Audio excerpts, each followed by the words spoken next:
This is Jason from Laundry List, and today I'm excited because we're here with Mackenzie. And Mackenzie has done something that many people watching have wanted to do or are trying to do, and that is she has a purchase and sale agreement in hand to buy a laundromat. The reason I was excited to speak to Mackenzie today is because Mackenzie has gone through what I think is a fairly normal process. I bought this laundromat fairly unconventionally. I've owned 6 or 7 different businesses in the last 30 years. And the way I bought this laundromat was pretty simple. I saw an ad on Craigslist. 2 months later, I owned the laundromat. There's a lot of people that would love to have it that easy. I don't think those things exist as much anymore. In fact, yesterday I was searching on Craigslist to see if laundromats were for sale. And what I noticed was there are, but they're all posted by agents and not direct by sellers. When I bought this laundromat, it was the seller that was directly posting on Craigslist. But the truth is, the price of the laundromat was so reasonable, I didn't really care. I knew I could make something happen with this laundromat. I didn't want to lose money, but I wasn't worried about the cash investment that I paid. Mackenzie has taken a much different route, much more conventional in terms of how people would normally go about buying a laundromat. So she's going to share her story today. Let's get right into how Mackenzie ended up with a purchase and sale agreement for a laundromat. I know how you contacted me. You emailed me. Yeah. How did you know about me? Like, what led you to contact me, and where did I come into the whole storyline of you buying a laundromat? One of my skills is researching, and then I will tenaciously pursue people that I think can help me figure out a problem I'm trying to solve. Okay. And so I really knew nothing about laundromats, but I knew I wanted to buy a laundromat locally in my community. This is the exterior of the laundromat Mackenzie has an agreement to purchase. So I did my research. I think I came up with like 25 laundromats in a 20-mile radius, or maybe a little bit longer. How did, just out of curiosity, what did that research look like? Like, when you say you did research, did you visit laundromats? I visited laundromats, just like walking in, looking at their pricing. I would talk to customers. Okay. I called a lot of laundromats and just asked, like, you know, my background is I'm a salesperson. I manage a sales team. So I'm okay to cold call. I will ask anyone anything. So I cold called tons of people and said, hey, I'm looking at buying a laundromat. Can I borrow 10 minutes of your time? And almost every single time people said yes. Out of the, let's say that you called 10 laundromats, how many people actually answered the phone? Oh, yeah.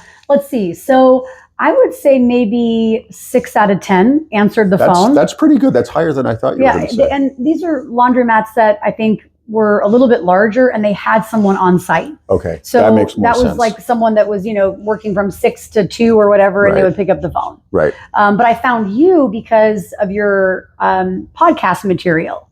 Okay. And so I was like, oh, I'm just going to, you know, research, find out who this person is.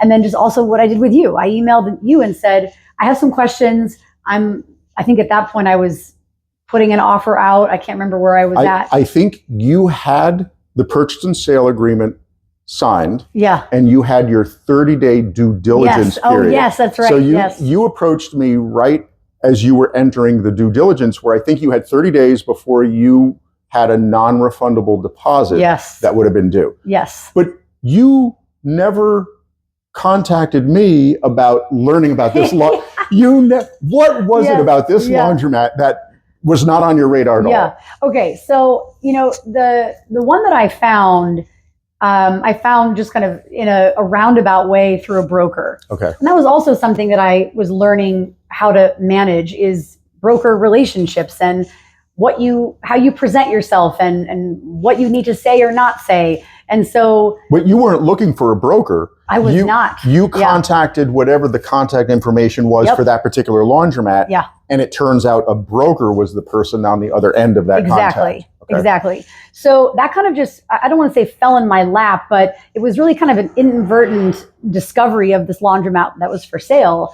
And so I got in touch with that broker, and I then was like, okay, I need to do some research of people that are not in this direct area that could help me do this due diligence and figure this out. I had no idea what I was doing. So that's how I found you. All right. I think that's an interesting point, because just to be clear, you live in the area, but you live about 10 miles from this laundromat. And the laundromat you were looking at buying was about 15 miles Yes. from that's like dog years in Yeah. terms of laundromat competitiveness. Yeah, I mean, indirectly, we're all competitors, but people are going to that laundromat for very different reasons than they come to my laundromat. So I certainly didn't feel like I was suddenly helping someone that could be a big competitor of mine, because I'm not that nice of a guy. Yeah, exactly. And I knew that, but I also just said, I think when I met you, like, you know, I think I said outright, like, I don't think I would be a competitor. And so here's some questions that I had just for someone that's in the industry. And you were so helpful, most helpful, actually. Thank you. Had you ever stepped foot in my laundromat before you contacted me? No.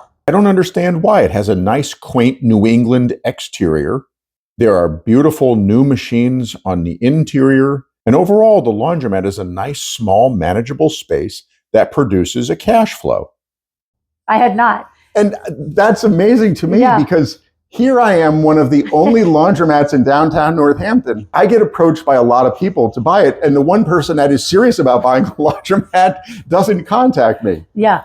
Well, and so I think at that point, once I knew that this was they wanted to have a quick sale, they were looking to retire, move out of the area, then I was like, oh, I need to either act on this and do this due diligence. Right. And I remember you asked me like, well, you know, I hadn't like called other laundromats and said, I actually had done that with one other one. And I had pursued him for maybe a year and he was a no every time I called. But at that point I was like, okay, I have 30 days. This is the offer that's on the table. And then I was like, oh, well, there's probably other layers of like cold calling I could do that I just hadn't done. But you were just like, all right, if these numbers work out, then I'm content with this. Yes. All right, let's back up before you even get to wanting to buy a laundromat. So you have a successful corporate career. Mm-hmm. And I think a lot of people out there are similar to your background. Would this be the first business that you had ever owned? Yes. All right. So that I also believe is pretty similar to a lot of people. You're not ready to retire. Mm-hmm. You're too young. Mm-hmm. And you have money saved that where you can purchase a business, which is good for you for being able to do that. What led you to the point where you want to own a business? Yes. Like, how do you go from the concept sitting in front of your computer or talking to your friends and having your family encourage you? Like, what made you say, I want to own a business? Like, for me, I never woke up saying I want to buy a business. I was always in the middle of some kind of circumstance or opportunity where it was a no-brainer for me to buy a business or found a business. My first business was, I had two business partners and we founded a company in the middle of China. 你们什么时候要修好啊？现在可以，所以我们可以开车吗？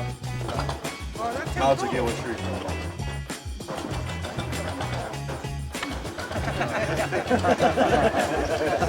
好看好吗？ I didn't say I wanted to start a company. It was just an opportunity presented itself. We each invested $500.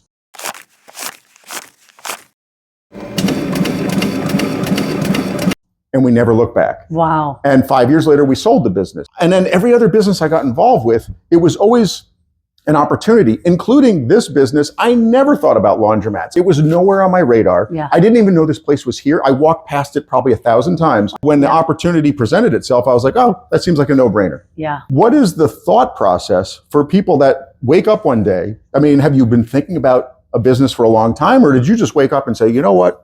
I'm at a stage in my life where I am ready to take the next step.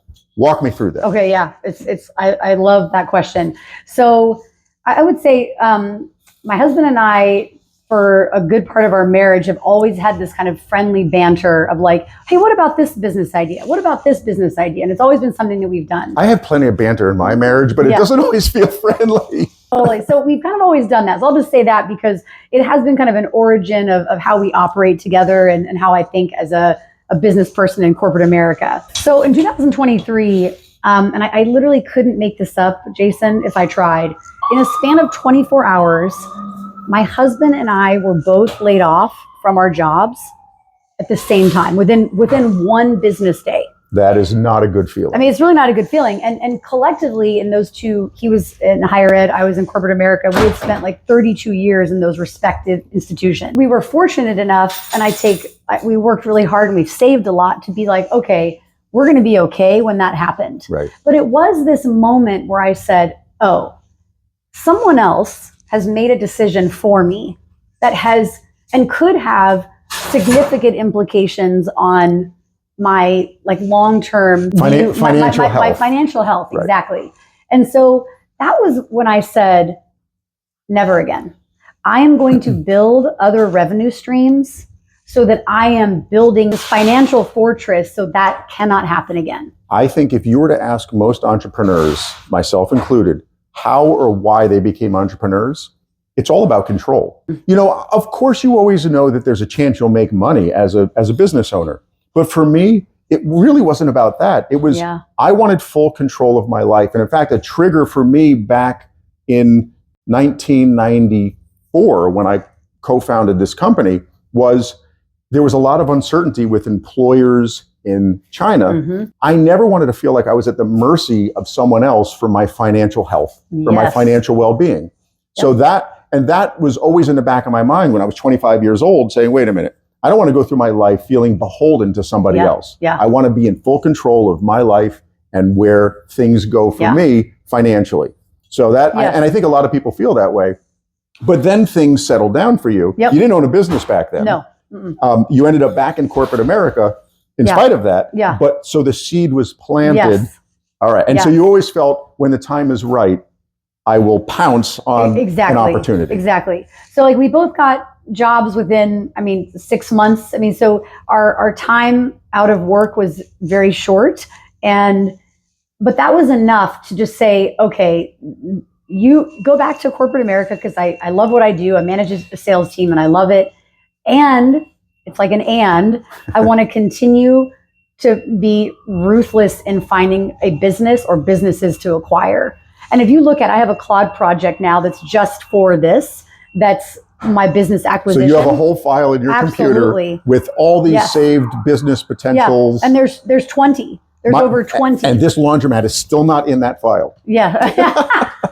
Which, by the way, I'm not for sale, but I just, I think it's kind of funny that I think this is a great business, which is why it's not for sale. I enjoy the cash flow, et cetera. You're very meticulous and organized with business opportunities. In that Rolodex of businesses, how did laundromats bubble to the surface of that's what I want to focus on? So I felt like laundromats, and there were a few other businesses that I felt like I could do while working in corporate America. So I felt like I could have a demanding tech job and do, A, B, and C. So that then really leans into the passive income piece of a business. Because if you're going to maintain your corporate job, then you need a business that doesn't demand a lot of your time. And I think that is exactly what the audience also believes, that I don't need to transition 100% initially, but I want to have a business that I can eventually do. So do you want to transition into that business, or do you want to stay where you are corporate wise and still have a couple side hustles? I think for right now, I really like what I do. So I'm not thankfully running away from it. I like it, and I've benefited tremendously from having a tech job. But I think in a few years, if I can have multiple businesses that I've acquired, I reach out to people every week saying, do you want a partnership? Do you want to do any kind of business deal together? I do it every week. I have scripts of cold calls and emails that I have. And so I'm always open to, maybe there's a partnership. I emailed the chocolate shop owner here 2 weeks ago and said, just wanted to get in touch. Because that's one of the things that I love. It's like a passion of mine. Chocolate definitely could be passionate, but it's not going to be passive. No, unless you're a behind the scenes investor. Right, exactly. And so we'll see where any of that goes. Right now, it's going nowhere. But it's just, I'm trying to find. I better get some. If that deal happens, I expect some chocolate. You know what I'm talking about too. Yeah. So I think passive out of the gate, to answer your question, is I want to keep my job. And I want to start to acquire businesses that I can do or have an operator in place. What were your top passive income businesses that you targeted? Like Laundromat, obvious. Were there any others? So there's a car wash in my area. It's a single bay car wash. I've known the owner for 10 years. I know where that is. So I know when he wants to retire, and I'm on his list as people to call. That's one. Now I don't really know. I don't think there's anything that's passive. He's probably spending an hour a day at the car wash. So you have to build in that time. Even with laundromats. I'm here every day when I'm in town. mostly by choice, but there are times where I have to be here to deal with stuff. Yep. So there's grades of passiveness. Exactly. And I think laundromats, if done and set up the right way, can become very passive. Like I'm just now getting to that stage 7 years in where it is as passive as I think it can be. Maybe I could put in some more new machines and it would be a little less maintenance, et cetera. But overall, I don't do a wash, dry, fold, or a pickup and delivery because I want to remain as passive as possible. I'm leaving money on the table. I mean, maybe that's something you could put into place, but then that's the least passive part of the business. Exactly. Yes. So car wash, which... Car wash. Yep. There was a healthy vending machine route that I pursued from an ex-military owner who ran it meticulously for 8 years in public schools. Not passive at all. Let me put an operator in place that could run the route. Right. I would buy the inventory. I would engage with the school professionals. And, I did the math on that. So that was another one that I ran down. The vending machine, I have a friend that owns a pretty successful vending operation.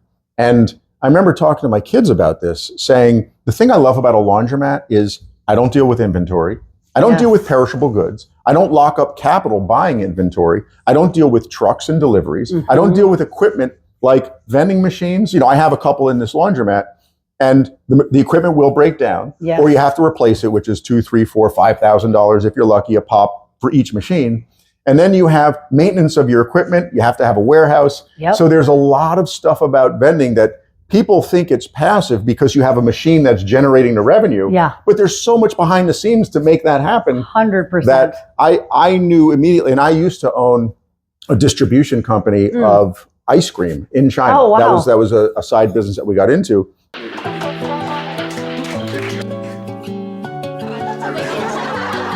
When you're in Shanghai in 105 degrees in the middle of the summer and your truck breaks down and you have probably $30,000 worth of inventory of ice cream in a truck about to melt, like that's when you realize, okay, everything can come crashing down quickly. Yes. And I actually went as far as and did the route with him.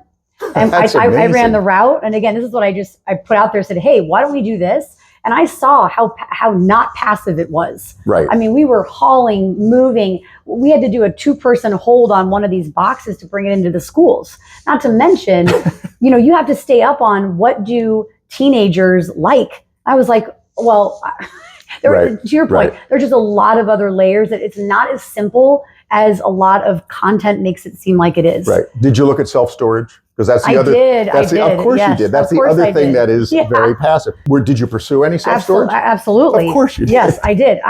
Those were probably the most number of people I cold called, and I found them to be the most helpful. They would answer any and all of my questions. You know why? Because they don't have to be tethered to their business. True. They're sitting in their comfortable house, watching TV, eating bonbons, because that is as passive as it gets. Totally. The difference, I never, like I said, I never thought about passive income to this degree. But one thing I learned, like after I owned a laundromat, I started thinking, oh, maybe self-storage. And what I realized was self-storage is probably as passive as it possibly gets, but it does require more upfront capital. Yes. And sure, 20 or 30 years down the road, you'll own a more valuable asset if and when you go to sell. But the cash flow of self-storage can be great, but I found on average, laundromats produce a better cash flow than self-storage with a lot less capital locked up front. Yes, 100%. But, I remember one in particular, like 5 minutes from my house, I pursued him aggressively. And I finally was like, let me buy you lunch. I went over to his business and then we just had lunch and he, just helped me understand like what it would take. And the business was going to go to his family. So I was like, so you're never going to sell? And he's like, I'm never going to sell. Yeah, but that $30 probably bought you so much information and knowledge that it'll pay off in dividends in the future. Laundromats came to the forefront because they were somewhat affordable for what you were looking for. Passive income. There seemed to be more of them available, albeit at a high price and some pricey multiples. But it was something that you could envision yourself doing. It checked all the boxes of passive, keep your corporate job. Let's get into the deal structure of what you did. Before you do that, can I just say one thing that I think is important? I love doing laundry. This is Laundry List, the best place for brainwashing. Love it. That's good.